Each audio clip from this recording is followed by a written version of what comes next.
નમસ્કાર, સુપરસ્ટાર 6 ભારતવર્ષમાં આપનું હાર્દિક સ્વાગત છે। મહત્વના સમાચાર ગાંધીધામથી। ઓપરેશન મ્યુલ હન્ટ 2.0 ગાંધીધામમાં મ્યુલ એકાઉન્ટ મારફતે કરોડોની ઠગાઈ કરતી ગેંગના 4 આરોપીઓ ઝડપાયા।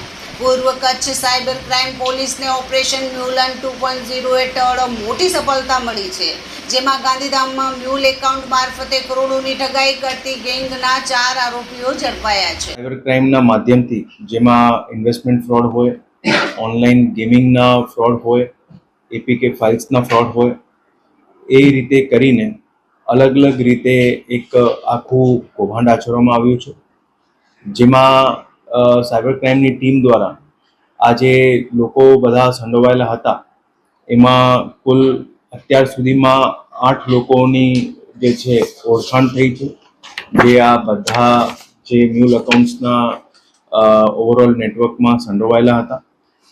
અત્યાર સુધીમાં જે ટીમ દ્વારા તપાસ કરવામાં આવી છે એમાં કુલ 44 કરોડ જેટલા રકમનું એમાં ઓવરઓલ અકાઉન્ટ્સમાં ટ્રાન્ઝેક્શન મળ્યા છે, જેમાં 105થી પણ વધારે મ્યુલ અકાઉન્ટ્સની વિગતો ટીમને મેળવવામાં આવી છે। પૂર્વ કચ્છ સાયબર ક્રાઇમ પોલીસને ઓપરેશન મ્યુલ હન્ટ 2.0 હેઠળ મોટી સફળતા મળી છે, જેમાં ગાંધીધામમાં મ્યુલ એકાઉન્ટ મારફતે કરોડોની ઠગાઈ કરતી ગેંગના 4 આરોપીઓ ઝડપાયા છે। આરોપીઓએ 105 બેંક ખાતાઓ મારફતે રૂપિયા 43.93 કરોડ રકમની હેરફેર કરી હતી। પોલીસ તપાસમાં સામે આવ્યું કે બેંક કીટ, ઈમેલ આઈડી અને પાસવર્ડની માહિતી ગાંધીધામથી શ્રીલંકા સુધી પહોંચાડવામાં આવતી હતી। Superstar 6 Bharatvarsh bureau report.